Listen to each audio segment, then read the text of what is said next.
So we did some art. That would have been some really good cognitive, I don't know, gymnastics after being in the boardroom for so many years. Yeah. Then you decided to work on the ultimate fixer-upper. And, why did you take that role in that moment in time? Was that a personal career risk? I didn't see it as a career risk. I saw, well, first of all, you have to back up. Very good run at 7-Eleven. I developed a lot of tools. Yeah. I recognized the power of technology. That was really what helped us transform 7-Eleven from a troubled company that was in bankruptcy to coming out of bankruptcy and having 10 years of improved sales and profits and great equity. It took our stock from $4 to $40.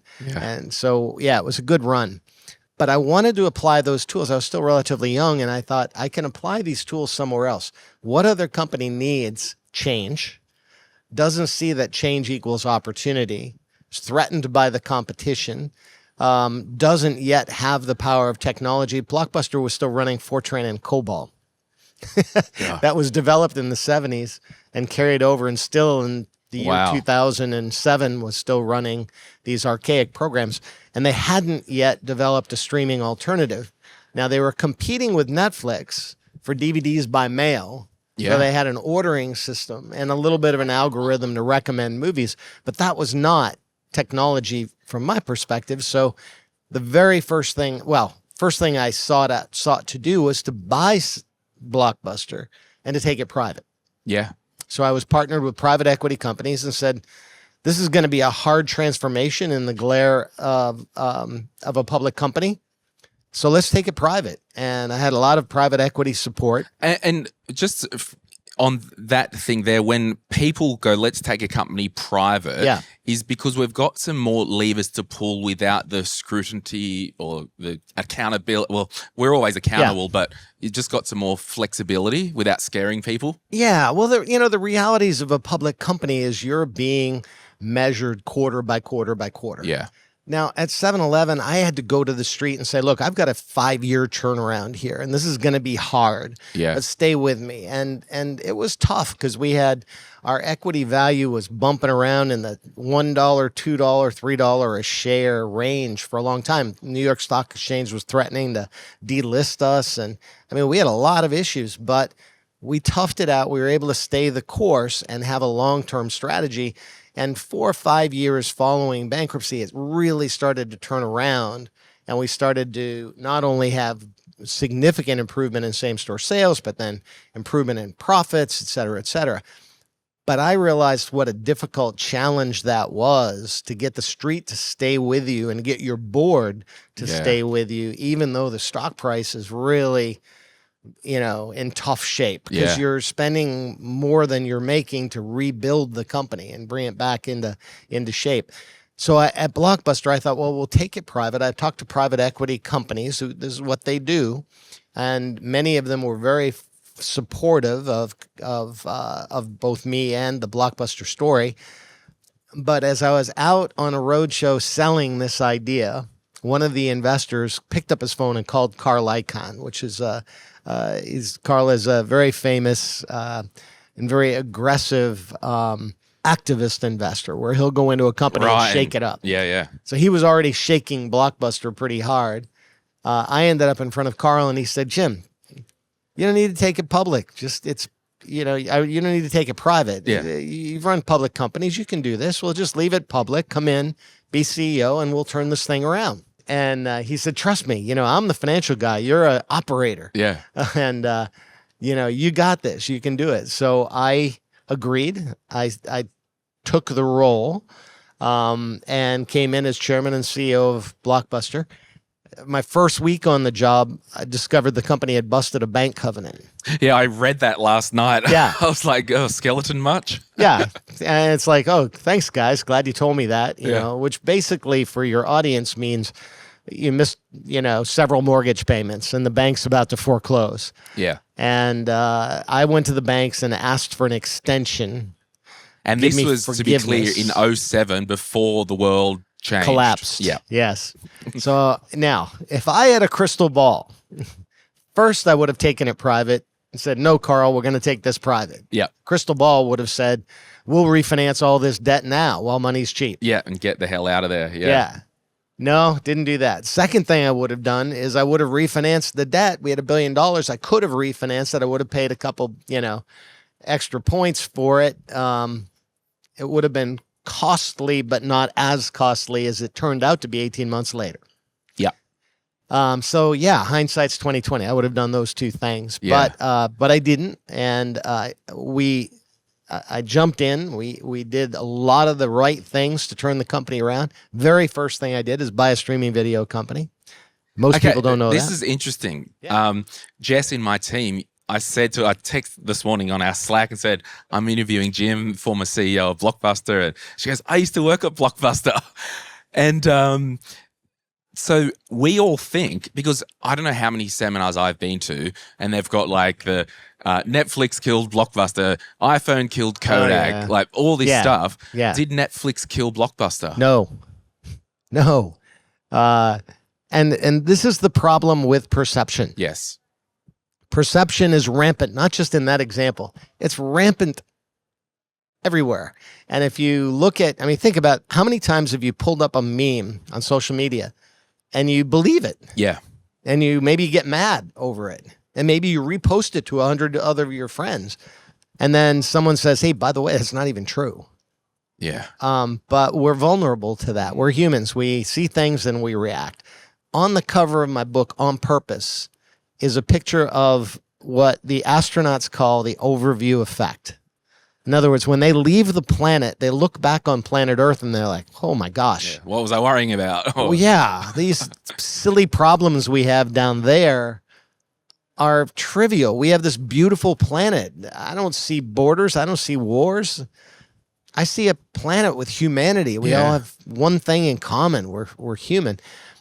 That perspective is very different than the perception you will get when you land and you turn on the news and you have a fire hose of anger and fear. And so that's the message in Blockbuster. The perception is false. Yeah. And what's missing, and so you might say, okay, so what's wrong? No big deal. So I was wrong about Blockbuster. But here's what's wrong about that perception. You miss a very valuable, rich business case study. Yeah. Maybe one of the richest case studies that business ever had. Because think about all of the elements in the Blockbuster story. Cash management, fundamental to every company. Yeah. How could we have refinanced that debt before it became a problem? Yes, we could have. I didn't. I kicked the can. I had perhaps too much confidence in the changes we were going to make that would have given us a better cost of capital. I should have done it. Because in the background, from hearing your session yesterday, Blockbuster had a heap of infrastructure ready to go. Oh yeah, had a like the infrastructure and the bandwidth. Oh, absolutely. So yeah, this is the other myth that Blockbuster didn't keep up with technology. Yeah. So all the way back to 2000, when Netflix supposedly went to Blockbuster to please buy us, one of the reasons that Blockbuster didn't buy them is Blockbuster had a deal with a company called Enron. Might have heard of it. Yeah. Well, Enron had acquired Spectrum, which is bandwidth. Yeah. So a company that has more bandwidth than anybody else in the world, teaming up with a company that has access to video, was a beautiful marriage and was way ahead of anybody's time for streaming, because nobody was streaming in the year 2000. Netflix at the time was doing DVDs by mail and was irrelevant in the bigger picture of we're going to partner with the company that controls more bandwidth than anybody else. So, of course, Blockbuster turned down Netflix. Anyone would have done that. Yeah. And by the way, anyone that says, you know, you're the idiot that didn't buy Netflix, well, that was 7 years before I got there, and I turn to them and say, did you buy the stock for 79 cents a share? You know, genius. Yeah. Yeah, that's right. Because hindsight's always so easy looking back. Yeah. But yeah, it is. So it was ultimately the GFC debt crunch, basically. It was a combination of things, but that was number one. But there's another great case study learning in here. Ultimately, it wasn't even the debt crunch. We were able to refinance our debt. our cash flow was pretty well constrained. We didn't have a lot of excess cash to now go and promote this fledgling streaming business. We didn't have enough cash to acquire with an exclusive. We had potential exclusivity on all the long tail stuff. I had a deal on my desk. Yeah. Actually, our board had a deal on the desk to acquire exclusively 60% of all the long tail content. Netflix would have had nothing literally to stream. Yeah. And we didn't have the cash flow to be able to accomplish that. So there were a whole host of issues. But still the company was fine. And I was out telling the street, we're not going to file for bankruptcy because we don't have to. Why? Because we had 90-day credit terms from our suppliers, which were primarily 6 studios. Now, here's what happened. Fear creeps in. Perception creeps in. Uncertainty creeps in. Will Blockbuster be able to pay its debts? Well, yeah. We have 90-day credit terms. I buy a movie for $15 from the studio, from Warner Brothers. I can rent it 20 times before I have to pay for it. Yeah. We don't have a cash flow crisis at all. Yeah. Unless Warner decides they're going to take us to cash terms. Right. Which they did. Is that Warner. Because of their own pressure? Uncertainty, pressure, their pressure on their corporate earnings, their quarter-to-quarter earnings. What if we're the last man standing? What if we don't put them on cash terms, but Paramount does or Disney does, and that forces Blockbuster into bankruptcy, and we're the last man standing, and all of a sudden we have $10 million worth of receivable liability for Blockbuster. So it became like musical chairs. I think it was Paramount that pulled the plug first. Right. Took us from 90 days to cash. That caused a chain reaction. The other studios said, well, I don't want to be the last guy standing. So they all took us from 90-day credit terms to cash. That one action sucked $300+ million worth of cash flow out of our business overnight. Within 2 weeks, we had no choice but to file. Wow. So in the wake of that, because you were in your prime earning capacity as a well-known executive, did that have an impact on you and your own personal perception in the corporate land? No. Of course it does. I mean, I'm human. Yeah. So, but this is the problem. The people who know you and knew the story know the real story. Yeah. The perception is this guy caused this to fail. Oh, yeah. And I'd only been there a year and a half. So it wasn't like I caused the problem, but the perception was it's your watch. And, hey, you have to put your big boy pants on and accept the responsibility. I'm the CEO at the time. So, yeah, I got it. But, I had a couple of so bottom line is, yes, I was feeling a little vulnerable. I had family members, friends saying, get out of there. Just quit. You know? You didn't create this. Just why do you want to deal with this? Just quit. But I knew if I left the company, it would have liquidated immediately. And I felt the obligation, 19,000 employees. I've got all these investors. I've got to stay in the game and try my best. And it took actually Warren Buffett of all people at an event to sort of shame me into a realization that, it's not personal. This is business.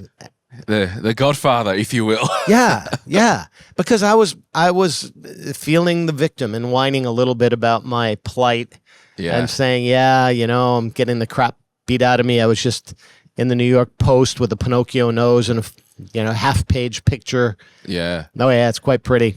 Yeah.